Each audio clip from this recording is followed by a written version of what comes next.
Notre entreprise existe depuis 1815 et fabrique des condiments. On est aujourd'hui le deuxième producteur de moutarde en France. On a favorisé tout le développement des économies d'énergie au niveau de nos investissements équipements. Nous avons encore plusieurs projets avec EDF, l'installation d'un nouveau groupe froid. Et ensuite, en fait, on a un projet photovoltaïque qui peut nous amener à avoir une autoconsommation de 13%. Chez EDF, on a trouvé en fait des gens à l'écoute et très professionnels, et ça, on a particulièrement apprécié. On a encore plein de choses à faire ensemble. Pour optimiser vos consommations énergétiques, réduire votre empreinte carbone, EDF vous accompagne.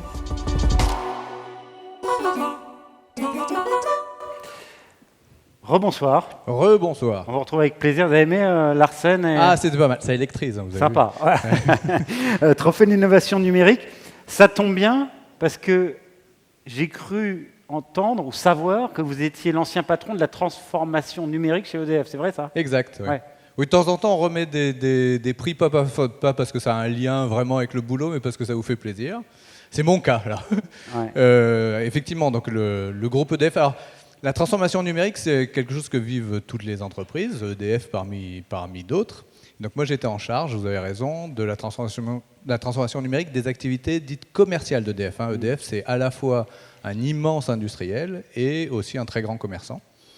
Et donc ça veut dire plein de choses. Ça veut dire transformer la relation qu'on a avec nos clients, qu'ils soient des clients particuliers ou des clients entreprises. Et ça veut dire aussi en interne, des fois, transformer ce que ne voient pas nos clients, mais nos processus internes, les numériser, les digitaliser pour les rendre plus efficaces. Je pense que chacun d'entre vous, vous l'avez vécu. Et puis à mon avis, mine de rien, les petits coups de confinement successifs qu'on a vécus ont montré une valeur supplémentaire au monde numérique dans nombre de nos métiers. Voilà, et aujourd'hui, vous êtes un peu plus sur la transition énergétique, mais les deux sont liés, évidemment. Alors exact, donc on vit deux transformations dans toutes les entreprises. La transformation numérique, on en a parlé, c'est la première. La transformation énergétique, j'en ai parlé tout à l'heure. Et de temps en temps, ça se rejoint. Je vais citer un exemple. On le voyait un peu dans le film qu'on a vu tout à l'heure. La transformation numérique fait par exemple que le monde des capteurs, le fait de mesurer, coûte de moins en moins cher. On met des capteurs de partout. Ce qui nous permet de voir si on a des dérives de consommation d'eau, d'électricité, de gaz, des fois de choses plus compliquées, d'analyser la performance des processus, etc. Et ça permet d'optimiser aussi ces consommations d'énergie. Allez, on dévoile tout de suite le trophée de l'innovation numérique de ces trophées des entreprises de Côte d'Or, 6e édition. Et donc le trophée de l'innovation numérique est remis à Fort Data, qui est représenté par Yann Delaroche-Saint-André, qui est cofondateur et directeur général. Félicitations.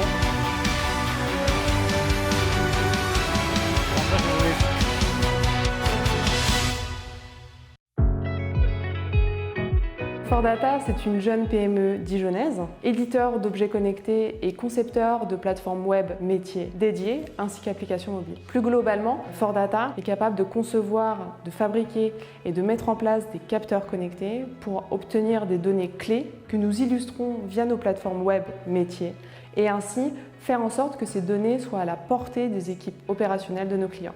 L'intérêt donc de ces capteurs, c'est très simple, c'est de visualiser, anticiper et optimiser.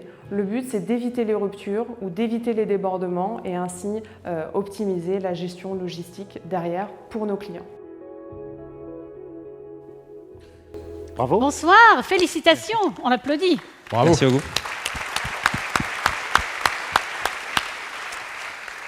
Yann, vous êtes cofondateur, directeur général. Comment est née l'idée de ce produit si innovant? D'une douche froide. Ah, une douche froide. Allez-y, racontez-nous. Un des fondateurs, Emmanuel, tombait tout le temps en panne de fuel chez lui, à Vito, pas très loin d'ici. Et il s'est quand même dit, c'est incroyable qu'en 2016, à l'époque, on ne reçoive pas un SMS, un mail, une notification pour savoir qu'on va bientôt tomber en panne.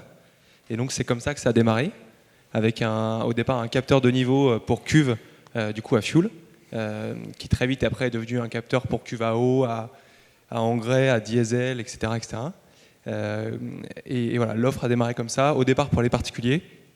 Et puis après, très vite, on est remonté au camion qui livre la cuve pour aller optimiser les tournées des personnes qui vont conduire ces camions, qui vont aller adresser des clients du coup dans toute la France. On va les aider à mieux s'organiser, à mieux connaître ce qui se passe chez leurs clients et dans les stockages qui livrent ou qui collectent, parce qu'on travaille aussi sur les déchets liquides, donc soit industriels, soit automobiles. Et voilà, de proche en proche, on a fait de plus en plus de marchés. Et le dernier marché en date, c'est la partie alimentation animale. Donc là, on va travailler sur le fait que les animaux dans les élevages ne soient pas ni trop alimentés ni pas assez, et avec le bon aliment, parce que les aliments changent énormément dans la vie de l'animal. Et donc on va s'assurer du coup à garantir le bien-être animal et aussi les optimisations environnementales, surtout le carbone qui est lié à l'apport en nutriments de l'élevage. Alors ça a tout de suite très bien marché parce que vous êtes passé de 4 personnes en 2018, vous êtes aujourd'hui combien? On est 17 là, une très belle équipe qui sont présentes ce soir. Une belle équipe qui est là, on va les saluer aussi. Et donc, vous générez des emplois directs et indirects en Côte d'Or. Exactement. Parce que tout est made in France, on est bien d'accord. Exactement, et on aurait pu avoir l'autre trophée. Vous auriez pu avoir le trophée made in Côte d'Or. C'est ça, ouais, parce qu'en fait, on a vraiment privilégié très tôt la proximité. Le plastique est fait en Côte d'Or. Le fournisseur le plus loin qu'on a, il est à Lyon, donc c'est vraiment très loin. Donc voilà, on a vraiment privilégié des acteurs locaux, aussi bien vraiment sur la partie technologique que sur la partie, je dirais, back-office, expert comptable. Toutes les personnes qui tournent autour de nous sont dans le département ou dans la région. Voilà, le petit capteur qui change la vie. On n'a plus de douche froide, c'est formidable. Bravo, on vous laisse recevoir votre trophée et poser Merci. pour la photo souvenir.